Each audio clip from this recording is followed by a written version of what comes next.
We're going to move on now to the final topic, a big announcement that's been made. Probably not the fight we wanted at welterweight, but still probably the second best fight, maybe, you could argue. Yeah. Errol Spence, this is Manny Pacquiao, unifying the WBA, WBC, and IBF titles. Good fight, Josh. What do you think? I think it was a bit of a curveball, this one. I think everything had gone a bit quiet. Obviously, AJ Fury taking a bit of the drama just over the last couple of weeks, but we saw just out of nowhere last week, what's called Pacquiao Spence announced. That's a great fight.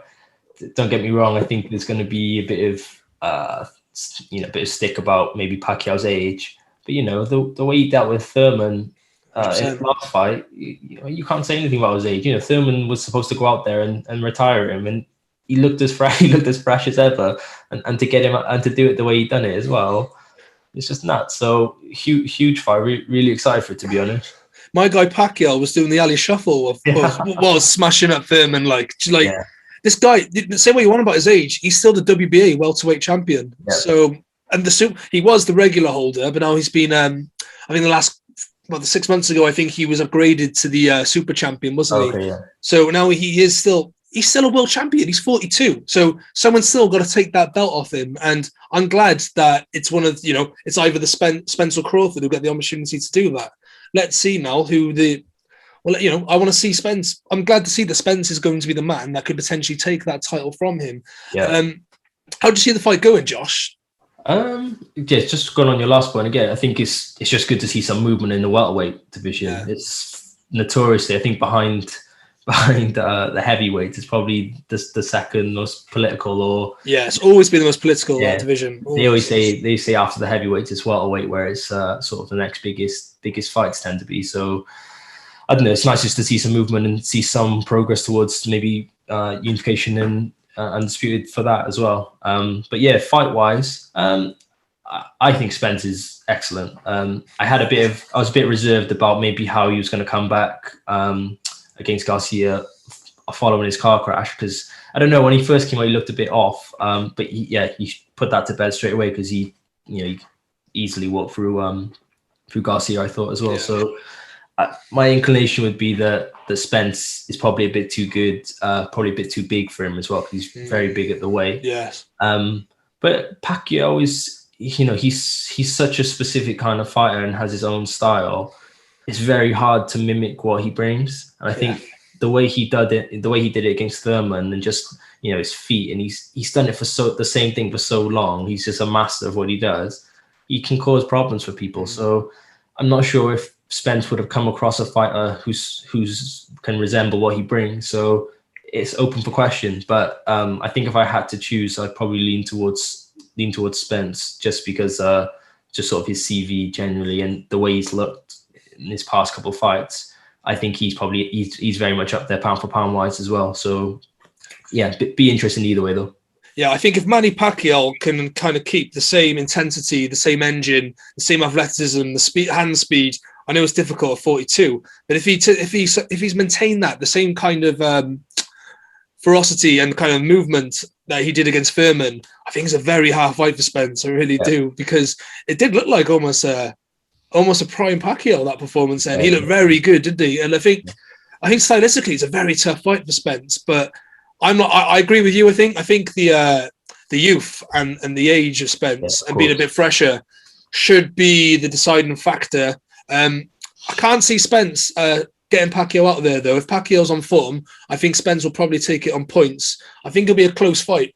I think it will. I think against Spence, if you throw a high volume of punches and take the fight to Spence, he does struggle a bit. I think Porter showed that. I think Porter really pushed Spence, and I think Pacquiao could do the same, but with more trickier angles, being a southpaw.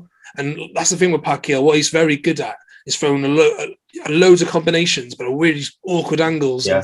They're very hard to defend against. They're not even always power shots. It's just tap, tap, tap, and then one will fly over. So it's very much a flurry when you fight him.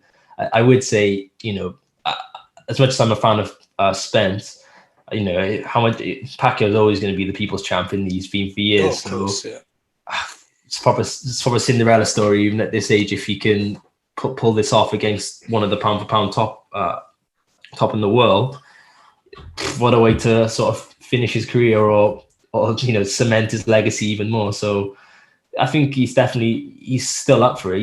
He's got loads of money, so yeah, it can't be about the money. It can't be. Yeah, so the way he's fighting, he's obviously still got that in him. So I think anyone knows Pacquiao's sort of story growing up. Generally, he's a proper warrior. So yeah. I don't know. It's a crazy fight. None we were necessarily expected, but very much welcomed, I think. So another good fight to watch for the summer.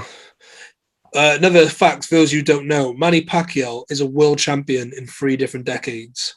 3 different decades. And over 8 weights. And over 8 weights. Like, Pacquiao is in my top 10 greatest of all time. Like, he is a joke of the boxer. Very special talent.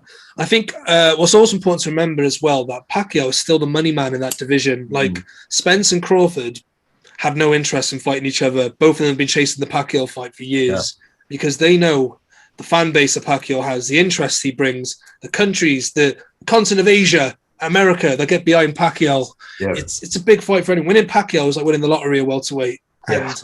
And Spence has won the lottery. He's got one over Crawford now. Spence not only has the best welterweights in his promotional company, but he's also got the Pacquiao fight now. And Crawford's got, I mean, when it comes down to Spence versus Crawford, Spence will be the A-side, man, if he beats Pacquiao. I'm afraid he will. Crawford fans won't like it, but it's true. Yeah, I think you're right. Pacquiao is always just going to be a name, and it doesn't even matter when you fight him at this point because of how good he still is. So, Pacquiao is always going to bring a lot of stock. If you beat Pacquiao, your stock's going to go up inevitably. So, I think Spencer's got a good chance to gain a lot from this fight as well, in what should, on paper, be a fight he should win. So yeah, good for him. And I think hopefully, like I said, we get closer to unifying the division fully or become undisputed with a couple more belts held by one person. So is it after this fight it'll just be Crawford's belt? It'll be, so Spence will have the WBA, WBC and IBF belts, and Crawford will have the WBO. So that's when so it makes sense, it does kind of make sense this fight to happen next. And then hopefully we say hopefully, but it's like we've noticed in recent times that undisputed fights are very hard to make unless you're Taylor and Ramirez. That fight will make sense then. All the marbles on the line. They'll have to fight each other, surely, Crawford and Spence. But also, like you said, like Spence is bigger welterweight. Can he stay at welterweight for as long, long enough to make the Crawford fight happen? It really depends, but he does continue to make weight. He's fighting again at welterweight, so watch his space, I guess. Yeah, it's a big fight for both of them, so makes sense, and hopefully something good can come from it afterwards. And who knows, maybe Josh Taylor will be in the mix against these guys soon. He's throwing the hat in there, isn't he? I know I was listening to an interview and he sort of was saying about after the fight, avenues like that can open for him. I know he's quite a religious Pacquiao fan himself, so I think he named his dog Pacquiao, that's right, something, or his cat. I can't remember what it was. His dog Manny or something. So imagine that a hero you started watching when you grow up, and then suddenly extreme fight, isn't it? You're not supposed to. You wouldn't expect to be fighting someone at foot or what would be 43 when they would fight. So crazy game this is. But when people like Pacquiao who can still put performances, it opens all kinds of avenues. So just have to watch this space, but hopefully something good, whatever the result, should come from this fight. 100%. The welterweight division is very exciting. There's the prospect of light welterweights going up there, and there's obviously the prospects of the top guys already in the division fighting each other. And I think on that note, we'll leave it there. Thank you very much for listening to this latest episode of the Clinch Fight Podcast. All links to our social media accounts should be in the description. Thank you very much, guys. Peace out. Cheers, guys.